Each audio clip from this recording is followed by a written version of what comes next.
Hello friends, आज हम जानेंगे फंक्शन की के बारे में। तो फंक्शन की क्या होती है दोस्तों, आप देखेंगे कीबोर्ड में जो F1 से लेकर है ना,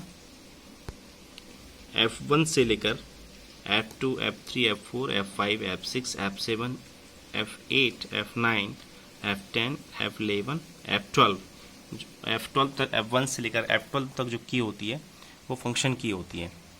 तो आज हम फंक्शन की के बारे में समझेंगे कि क्या होती है फंक्शन की। तो आइए हम शुरुआत करते हैं F1 फंक्शन की से। तो F1 फंक्शन की जो होती है वो हेल्प सेंटर के लिए होती है, हेल्प मेन्यू के लिए। जैसे कि आप डेस्कटॉप में आपने माउस है, आपका माउस क्लिक किया, इसके बाद F1 की आपने प्रेस किया, F1 की प्रेस किए तो आप देखेंगे हेल्प सेंटर आपका ओपन होके आ गया। आप कुछ भी यहाँ पे सर्च कर सकते हैं, ठीक है ना। इसी प्रकार कोई ब्राउज़र में आपको यदि सर्च करना है कोई, तो आप यहाँ पे जैसा कि आपने F1 प्रेस किया तो आप देखेंगे यहाँ पे ये हेल्प मेन्यू ओपन होकर जाएगा।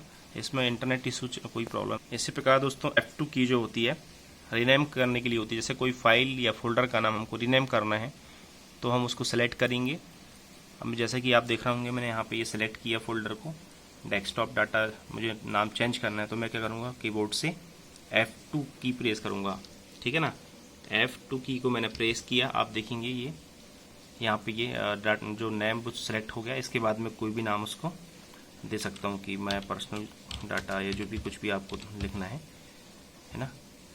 इसके बाद आपने एंटर की प्रेस करेंगे तो आपका, आप देखेंगे यहाँ पे ना उसका नाम चेंज हो जाएगा। इसी प्रकार जैसे कोई फाइल का भी आपको नाम चेंज करना है तो आप F2 की प्रेस करेंगे, ये सिलेक्ट हो जाएगा। इसके बाद आप जो भी नाम देना चाहें उसको नाम दे सकते हैं। इसके बाद एंटर की प्रेस करेंगे तो आप देखेंगे इसका नाम रीनेम हो गया।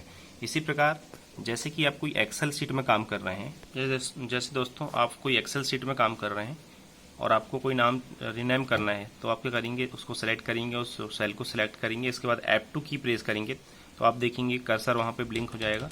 इसके बाद आप इसको जो भी आपने नाम लिखना चाहें आप यहाँ रीनेम कर सकते हैं। दोस्तों F3 जो की होती है वो सर्च बॉक्स ओपन करने के लिए होती है। जैसे कि हम देख रहे हैं मैंने कीबोर्ड से F3 फंक्शन की प्रेस किया तो आप देखेंगे ये सर्च बॉक्स मेरे सामने ओपन होके आ गया।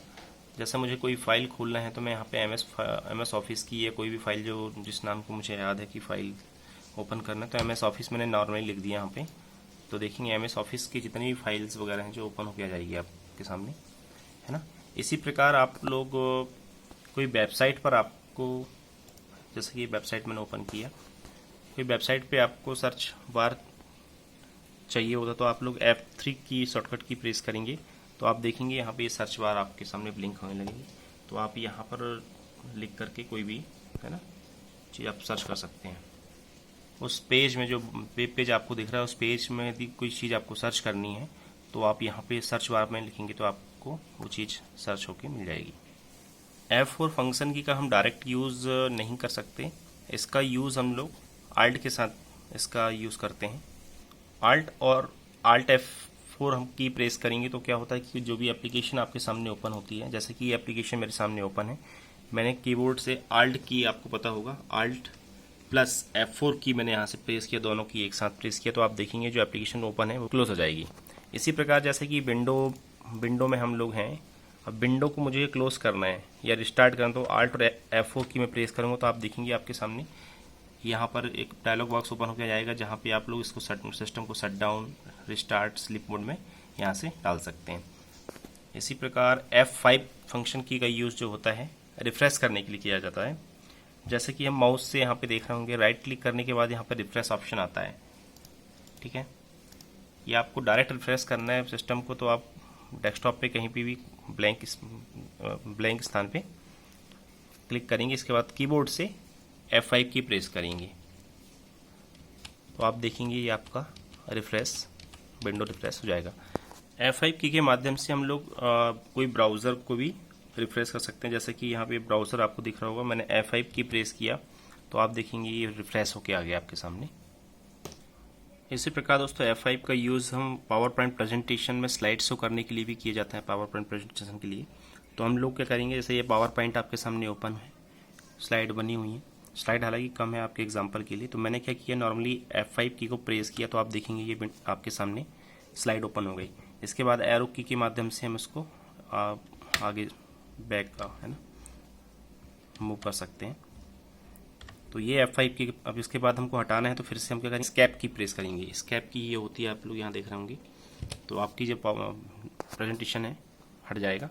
इसके बाद आपको डायरेक्ट यहाँ से Alt और F4 प्रेस करेंगे तो ये आपका प्रेजेंटेशन फाइल क्लोज हो जाएगी।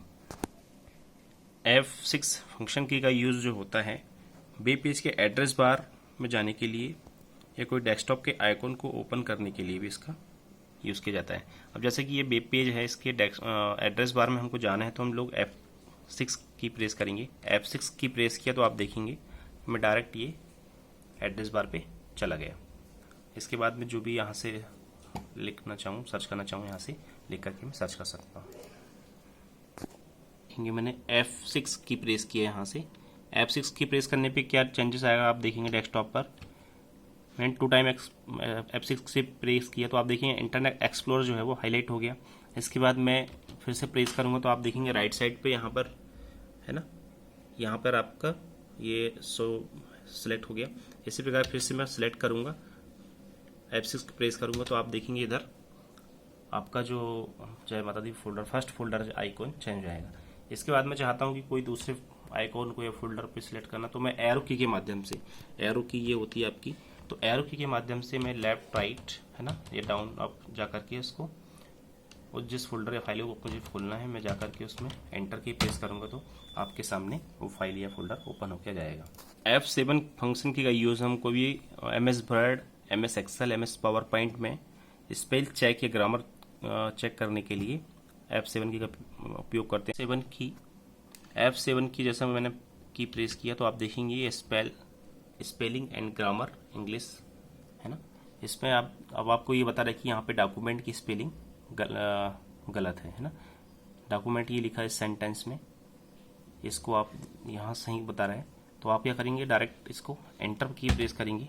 इसके बाद आपको नेक्स्ट जो भी आपके पेज में जो भी एरर होगी, स्पेलिंग गलत होगी तो आपको वो शो करते जाएगा। आप एंटर की प्रेस करते जाइए, वो ऑटोमेटिक उसको स्पेल चेक कर देगा। इसके बाद देखो मैसेज मिल जाएगा, the spelling and grammar check is complete. तो ये F7 की के माध्यम से आप MS word, excel, power point में F7 की का यूज़ करके स्पेल चेक कर सकते हैं। F8 फंक्शन की जो है वर्ड में हम इसका यूज़ कैसे करते हैं, जैसे आप देखेंगे मेरा ये कर्सर जो है, आप देखेंगे कर्सर मैनेजमेंट यहाँ पे लिखा है, यहाँ पे मेरा कर्सर ब्लिंक हो रहा है। इसके बाद मैंने कीबोर्ड से F8 की प्रेस किया तो आप देखेंगे वो मैनेजमेंट वर्ड सेलेक्ट हो गया। सेकेंड टाइम मैंने प्रेस किया तो वो जो पूरी लाइन है ना, एक लाइन पूरी सिलेक्ट हो गई।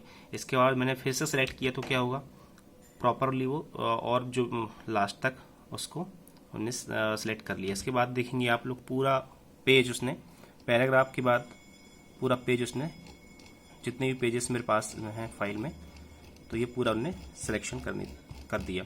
तो ये F8 की के माध्यम से हम फाइल को सिलेक्ट करने के लिए इसका यूज़ करते हैं। जैसे कि एक्सेल में हम लोग क्या करेंगे, एक्सेल में जैसा मेरा आप देख रहे हैं कर्सर जो है यहाँ पे 300 के पास है ना। अभी जैसा कि मैं कर्सर की प्रेस कर रहा हूँ, एरो की जो है, एरो की डाउन कर रहा हूँ तो क्या हो रहा है कि आप देख रहे होंगे यहाँ है ना, जो सेल है वो हटते जा रही है, सेलेक्ट नेक्स्ट जो सेल है वो। लेकिन यदि मैं चाहता हूँ कि 600 या 500 से लेकर कि लास्ट तक मैं उस सेल को सिलेक्ट करूँ तो मैं क्या करूँगा, F8 की मैंने प्रेस किया तो क्या हुआ कि मेरा जो कर्सर है वहाँ पे सेट हो गया। अब आप देखेंगे इसके बाद मैं एरो की डाउन करूँगा तो क्या होगा, वैल्यू मेरी सिलेक्ट होती जाएगी। जहाँ तक मुझे डाटा चाहिए मैंने वहाँ सेलेक्ट कर लिया। इसके बाद Ctrl+C किया। इसके बाद साइड में मुझे पेस्ट करना तो मैंने ये कंट्रोल, अब यहाँ ये फार्मूला लगा एक्चुअली यहाँ पे है ना, तो आप देखेंगे यहाँ पे Ctrl+V करूँगा तो मैं आपको ये पेस्ट हो जाएगा। अब यहाँ पे 0 क्यों आया है, क्योंकि ये फार्मूला वहाँ पे लगा हुआ है, आप देख रहे होंगे ये फार्मूला है, इसलिए वहाँ पे वैल्यू उसने वहाँ पे फार्मूला ऐड कर दिया उसने। चाहे तो यहाँ से समझ सकते हैं, जैसे क्वांटिटी में है, मैंने F8 की यहाँ पे प्रेस किया, इसके बाद डाउन किया एरो की से, इसके बाद Ctrl+C किया, इसके बाद मैं इस यहाँ पे आता हूँ, उसके बाद एंटर किया या फिर Ctrl+V किया तो आप देखेंगे वो वैल्यू यहाँ पे आ गई। F9 फंक्शन की का यूज़ क्या होता है, F9 की का प्रयोग, जैसा कि ये विंडो आपको दिख रही होगी, तो मैं कंट्रोल के साथ इसका यूज़ करूँगा। कंट्रोल और F9 की प्रेस करूँगा तो आप देखेंगे मिनिमाइज हो गया जो सीट में मैं काम कर रहा था, है ना। इसके बाद मैं कंट्रोल N के माध्यम से न्यू सीट लाना चाहूँ तो न्यू सीट भी ला सकता हूँ, ठीक है ना। इसको मैं क्लोज कर देता हूँ। इसके बाद इसको मैं यहाँ से कर्सर की सहायता से इसको मैक्सिमाइज कर सकता हूँ। इसके बाद होती है फ्रेंड्स F10 शॉर्टकट कीज। तो F10 शॉर्टकट की का जो यूज़ होता है वो क्या होता है, इसे हम वर्ड, एक्सेल, पावर पॉइंट में कोई भी मेन्यू को वो मतलब शॉर्टकट ओपन करने के लिए इसका यूज़ करते हैं। जैसा कि मैं आपको बताता हूँ, जैसे ये देखिए आप, यहाँ से मैंने F10 की प्रेस किया, F10 मैंने प्रेस किया तो आप देखेंगे ये क्या हुआ, ये जो जितने भी मेन्यू थे वो सब हाईलाइट हो गए, है ना। इनके शॉर्टकट मतलब कि इसने शो कर दिया। जैसे कि आप देख रहे होंगे H, इंसर्ट के लिए N, पेज लेआउट के लिए P, फार्मूला के लिए M, है ना। अब मैं चाहता हूँ कि मैं फार्मूला वाले मेन्यू पे जाना है तो मैं क्या करूँगा, कीबोर्ड से M की प्रेस करूँगा। तो M की प्रेस करने के बाद आप देखेंगे फार्मूला के अंतर्गत जितने भी ऑप्शंस हैं वो हाईलाइट हो जाएंगे, उसके शॉर्टकट्स आपको उसके नीचे दिख जाएंगे। अब जैसा मुझे चाहिए कि मैं ये ऑटो सम ऑप्शन में जाना, तो मैं यहाँ से U प्रेस करूँगा। इसके नीचे आप देखेंगे सम के लिए, एवरेज के लिए सब शॉर्टकट की उसने शो कर दिया। ये मुझे चाहिए हो तो मैं जैसा कि कर्सर के माध्यम से भी अप डाउन कर सकता हूँ, है ना। इसके बाद आप देखेंगे मुझे चाहिए यहाँ पे, जैसे ये वैल्यू मुझे सम करना है तो मैं यहाँ पे सम करने के लिए आप देखेंगे यहाँ पे शॉर्टकट के दिखाया हमने S, तो मैं S की प्रेस करूँगा तो आप देखेंगे ऑटोमेटिकली ये सम फार्मूला लग गया, है ना। और इसके बाद कर्सर की सहायता से मैं उसको ऊपर की वैल्यू को सम कर सकता हूँ। एंटर करूँगा तो सम होके जाएगा। तो ये F10 की के माध्यम से शॉर्टकट मेन्यू के लिए हम इसका यूज़ करते हैं। F11 शॉर्टकट की का यूज़ हम इसलिए करते हैं, जैसा कि ये ब्राउज़र है, ब्राउज़र को मुझे फुल स्क्रीन में देखना है तो मैं क्या करूँगा, यहाँ से F11 की प्रेस करूँगा कीबोर्ड से, तो आप देखेंगे ये फुल स्क्रीन पे आ गया। फिर से F11 करिए तो एग्जिट हो जाएंगे। तो ये होता है F11। इसके बाद होता है F12।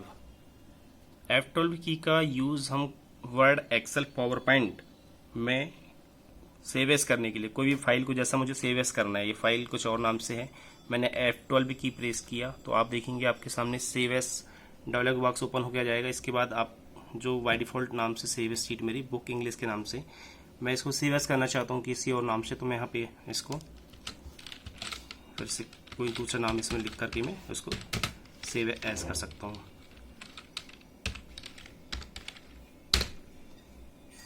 तो ये होती है F1 से F12 तक शॉर्टकट कीज़। तो थैंक्स फॉर वॉचिंग फ्रेंड्स।